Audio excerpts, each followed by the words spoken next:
Welcome back to the Fantasy Formula, and we're here to get you ready for the second stage of this triple header in Bahrain. But Zach, we're coming off the back of a real snoozer in Japan. It wasn't the best race at all. I mean, it was good for Verstappen. I bet he was loving life at the front. But for my words, I really did think I was going to fall asleep at that early morning. And if you were to line up the overtake total from this race with the 24 races last season, only Monaco had fewer overtakes. And we also had all 20 Wow. drivers finish this race. So if it felt like a snoozer, it's because it was. But this week, Bahrain has 3 times the number of DRS zones, and the drivers are familiar with this circuit from preseason testing. So I think we're in for a much better race this week. And as always, if you want to stay notified on all of the best F1 fantasy strategies for this season, make sure to like and subscribe and get involved with the channel. So there wasn't a lot of movement in the race last weekend, but we did have some big changes to our tier list. So let's jump into those lineup foundations for Bahrain. Yeah, it's really interesting, the tier list right now. It's so crazy. Obviously, this is the first Grand Prix weekend coming out of that 3-race average. Obviously, we've had Australia, China, now Japan, and then going into Bahrain now. It now means we get a lot of those DNFs from Australia taken away. So you'll see a lot of movement from the buy and the sell in our tier list. And one interesting one that strikes me straight away is Norris on the fence. Now, for me, this is because Norris at the minute, to get that 0.3 million increase, needs 40 or more points. That is a lot, considering we've been very much focusing on budget gaining a lot. And the last time Norris got over 40 points was in China. So it does bring into question his budget building potential. However, I would still say he's a decent enough asset if, let's say, you have too many transfers elsewhere in your team that you need to focus on more to stick around in your team. Adam, how do you feel about the rest of our buy section in the A tier? You know, one driver I'm really excited to move into the buy section of the A tier is Kimi Antonelli, and we need to finally start having faith in this guy because he had 3 straight top 10 finishes to start his career, which is the first time since Sir Lewis Hamilton did it in 2007. And he's already got a fastest lap and driver of the day to his name this year, and for how cheap he is, I think he's an obvious buy for the A tier, so I like Kimi this week. Yeah, I think there's quite a few interesting A-tier drivers we can all have. And it literally is the Mercedes boys and the McLaren boys. And it goes for the same constructors. As we know, this is sort of the first race weekend where we can finally build budget and get good points at the same time. So it's going to be interesting seeing how everyone gets over to those teams. It's going to be hard, and there will be teams that do some sort of building block strategy and go over a 2-week process. But yeah, the other interesting one on the fence would, of course, be Red Bull. And I'm quite interested to see how this all pans out, because I do think if Verstappen can keep on his form that he's been doing, that he showed in Japan, and I mean showed throughout the whole season, plus I think there is more from Sonoda on a race circuit where you can actually overtake, I think all of a sudden Red Bull could be coming back into people's teams if, as a differential potentially instead of Mercedes. I totally agree. And I think this weekend we're going to see some of the hottest temperatures that we've seen through the first 4 races. So it could take Red Bull, it could take Ferrari, it could take some of these other teams that haven't shined as much through the first 3 races and bring them back into contention. So for those that are running Red Bull as a differential, they could see some extra points this weekend. And of course, not only is Max doing really well, but Red Bull's also known for these fastest pit stops. So that constructor has a lot of ways to get points this weekend, and I think we could see some teams running it. And then if you head on down to our buy section for the B tier, it's quite an easy way to work things out this weekend. There are only realistically, if we get rid of Bortoleto, because I think his points are a little bit too high on at the moment, but there are only 4 B tier drivers realistically that can go up 0.6 million this weekend. So we're going to be seeing a lot of the same cheap drivers on all of those teams. And that, of course, would be the double Haas partnership, Hadjar and Doohan. What makes this interesting is, for the constructor side as well, you've got Haas and VCarb on the B tiers as well, who both need minus 25 points to increase 0.6 again. Now, I did mention earlier about a lot of teams heading over to Mercedes, but this is why you could use this as a building block sort of weekend, because you're still most likely, if you have Racing Bulls or Haas in your team, to get that 0.6 million increase. So yes, you'd lose a little bit on the points, but your budget would be sitting pretty. And Zach, I think this is a decision that you and I are going to have entering the week.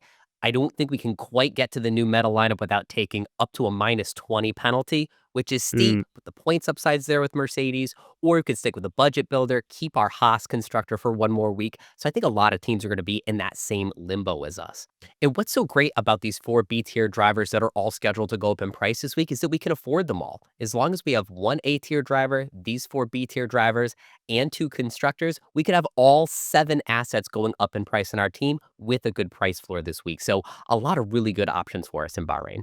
Yeah, and then I want to quickly just talk about the end of those B tier constructors as well, because I mentioned Haas and Racing Bulls. But if you do think that you can't go over to those McLaren, Mercedes, Piastri builds, I mean, even potentially Norris, McLaren, Mercedes builds, it's one of those things where if you just have Haas, Racing Bulls, or Williams, you sort of just stick on them while sorting out those cheap drivers to make sure you do have those budget gainers, and then you sort that out for Jeddah. But just make sure you have one of those B tier constructors if you are still focusing on getting over to that McLaren, Mercedes sort of team. And then one last piece that I want to talk about before we start looking into some of our favorite picks for this week.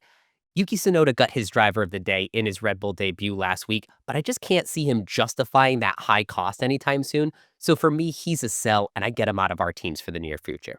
So a moment ago, we looked at some of those top B tier drivers that are going to gain value this week, and that means we have to make room in our lineups to bring them in. The victims this week are Hulkenberg and Stroll because they went from being must-have drivers to a fire sale. Now that those Australia scores come off their price calculation, they're not going to do as much work for our price gains as we need them to.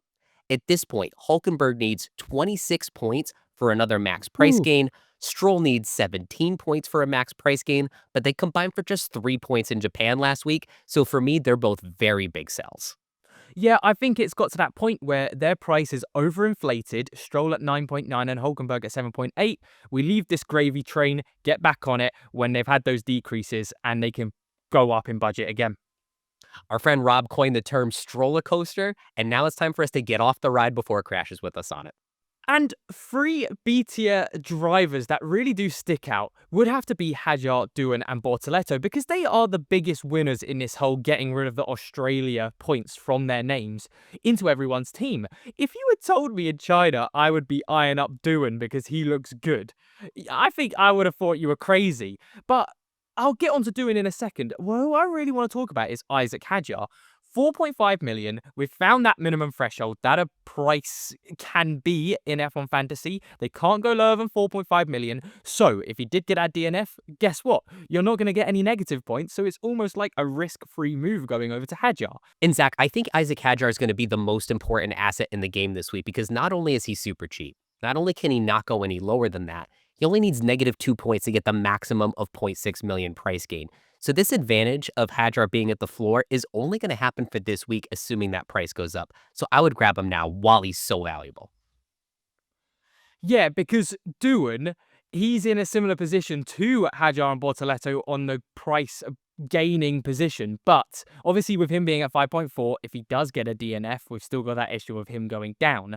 However, he only needs 3 points to go up, and at 5.4 million, it's just such a steal. So very much keep an eye on bringing Doohan into your team, and it is quite interesting how it works, because Bortoleto for now, he's kind of like the outsider, just because he needs 12 points to go up that 0.6 million. Yes, he's at that 4.5 million threshold, so he is a risk-free asset, but it's still easier, I think, Ocon to get 7 points and Bortoleto to get 12. However, here's the thing. Bortoleto, like I mentioned, safe asset, plus a lot of teams are most likely going to be using Ocon, Behrman, Doohan, Hadjar. If you want a slight differential play, that's when you go over to the Bortoleto. And also, as we show you our top lineups for this week, if you can't afford one of them, I would just substitute Bortoleto for someone like an Ocon on the more expensive teams, and that's a good way for you to afford them too. And this is what we sort of mentioned earlier as well, with these swaps from, especially if you had Norris and Haas over to Piastri and Mercedes. And it's going to cost a lot. Now, I originally thought it was going to be -10, but I was just shy of being able to bring Bortoleto instead, keeping it at -10, and it would be a -20. But in my head, Haas to Mercedes, normally, unless it's China and Haas get 47 points, normally Haas are nowhere near Mercedes points. So even a -20 would get you close enough to where Mercedes would be a good enough asset. It also then does come into the play of, okay, but is that extra 10, 20 points worth 0.3 less in your budget? It depends what you're sitting on right now. I would say if you're over 105 million, I think you can take those smaller budget gains these days because you're sitting very much pretty in the situation you are. And Zach, if I can just put some context behind that point you made a moment ago, the difference between Haas and Mercedes this year, Haas has scored 71 total fantasy points this season, whereas Mercedes, 243. So for me, Wow. a 20-point penalty hurts. I wish I still had my wild card, but I'm ready to put that behind me if it means I can get all of those points for Mercedes. Now, the one thing I want to keep in mind this weekend is that Mercedes tend to do better in these cooler environments. It's supposed to be quite hot this weekend, so I just want to see in free practice that Russell and Antonelli still have that top 5 potential we've seen through the first few races. But if they do, I think I'm ready to take that penalty. And again, this weekend, I don't recommend any chips unless you need wild card to get into some of these cost cap enabling teams. I think it's still too early for Limitless, the 3x DRS boost. It's supposed to be totally sunny, so no need for no negative or autopilot. Should just be an easy week on the chip front. And then the first team really does emphasize what we've been really talking about this entire video. You've, of course, got the Piastri McLaren Mercedes swap, having two big constructors. Like I mentioned way back at the start of the season, I love these two constructor builds, and normally they are the best. But obviously, with all of the price gains and all of this, it ended up being something we had to put on the back and then come back to. And this is exactly when we can do it. Plus, with Piastri downgraded, if you had Norris down to Piastri, we've got a lot of money sitting around, which opens up for these B tier assets who are all looking to increase in budget. So, like we mentioned, we're getting to the point in the season where you can now get these budget gainers in the B tier assets, plus these massive points growers in the A tier side of things. So, it's the best of both worlds. And I really like this team. And like we mentioned, I think it is so good that you could even take a -20 to get to it. In fact, this team has the 1, 2, 3, and 4 most likely B tier drivers to get that 0.6 million. Piastri has scored just 1 point more than his teammate Lando Norris over the last 2 races, so they're in a dead heat. So I like that change from Norris to Piastri. And like you said a moment ago, the constructors are so powerful. This team really has it all. You could have all 7 assets go up in price, and you could have another 2.5 to 3 million plus price gain this weekend. So lots of good potential for this team. So if you can afford this lineup, I'm all for it. Even if it's a -20 to get into it, that difference between Haas and Mercedes, it's going to more than make up for it. All right, so moving on into lineup 2. This lineup is dirt cheap with Piastri because it's 88.7 million. So even if you haven't hit all of these price gains over the last 3 weeks, you can probably still afford this. And even with Lando Norris, it's 95.5 million. And so I like this team if you can't quite afford the first team we showed and you want to find the best way possible to build your cost cap. It still has Haas in there, so you can get that 0.6 million gain from the second constructor. And there's still a pretty solid points for with both Piastri, Orlando, and their constructor McLaren. And I really want to stress on this team as well. There is a reason for it, but especially Haas as a constructor, it's not really you have to have them in your team. It is one of the three of Haas, Racing Bulls, or Williams. It just depends on who you had in Japan, and then you want to do the building block sort of thing over to Jeddah sort of situation. So don't try and get to Haas if you've got like Racing Bulls, you just want to stick with them. Same goes for Williams sort of thing. So yeah, it's just like Adam said, it's for if you just can't get over to those McLaren, Mercedes, Piastri builds right now. Don't worry too much, because bear in mind, you'd only lose out on around, I would say, 30 to 50 points on a normal weekend to the McLaren Mercedes builds. So you're not losing out too much points. You re-get all of that budget, and then you can join the hype train over there. So don't worry if you can't afford the big team one. And Zach, you make a great point about preparing for Jeddah, so let's play some chess a little bit with this. If you plan on playing the Limitless chip in Miami, your price changes are based on the team you have in Jeddah. So if you want to set yourself up for a good team next week, you've got to start preparing now. Get that better lineup for Jeddah. You'll get the cost cap changes after Jeddah, and then use the Limitless chip in Miami and get those same changes again after Miami. So we're trying to plan a few races ahead here by setting you up with that bigger cost cap. And now this one, the big team value is such an interesting team. Now, I will mention a lot of people watching this video will be like, what? How is this even possible? This is for the people who have had brilliant starts to the season because you would need, I believe it's 106.1 million to build this team. However, that's not too far off for a lot of people. And basically, all it does is it keeps Norris. So it's one of those things where you have the luxury, if you have over 106.1 million, to go into the practice sessions and be like, okay, so I've sorted out the rest of my team. Who looks better, Piastri or Norris? And then you pick whichever one you prefer. And that really is all this team is. It's just the different variation to the new meta, just having Norris instead. Oh, and having, of course, Bortoleto just to decrease a little bit more instead of Ocon.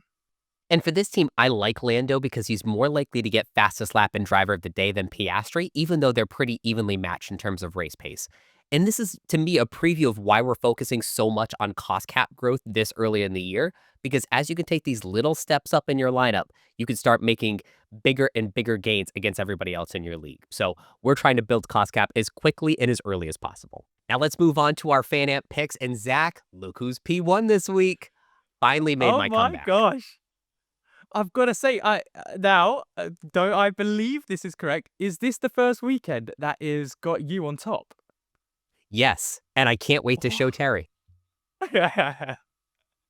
Oh, it was very close as well between me and you, 374 to 366.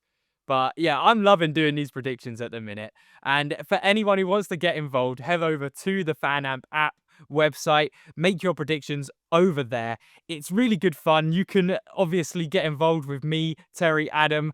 We all do our predictions there. I am loving it so far. And remember, the winner each week gets a prize from our sponsor, Fifth Gear Garms. You might not be able to see it around the microphones, but Zach and I both have our Fifth Gear Garms on again today. And our winner last week was Mary. That's her username, just Mary. So congratulations, Mary, and enjoy your prize from Fifth Gear Garms. Now, lastly, let's move on to the Fantasy Formula Featured League. We have Mikey Psyche F1 in first place. Now, this team has used almost all of their chips to this point. No negative in Australia, extra DRS boost in China, and limitless in Japan with Max, Red Bull, Triple McLaren, and Ferrari. So it's about as much you could get in terms of scoring in 3 races in the whole game. So congratulations to Victor on leading the league. But I bet by the time we get to the next sprint in Miami, there's going to be some huge changes. I've got to say, a huge props on the limitless side in China, making sure you didn't get hit too much on those Ferrari DSQs, because that was a very hard wall to not hit. This Saturday, we'll be back at a normal time, finally. The fun begins at 11 a.m. Eastern, 4 p.m. in the UK for our deadline Q&A stream. Bring your lineups, bring your banter, and let's get ready for another good time together. If you thought we were energetic before, just you wait till we have a normal time Grand Prix for us. I'm going to love it. Yeah, see you all over there. Thank you all very much for watching, and we'll see you on Saturday. Take care.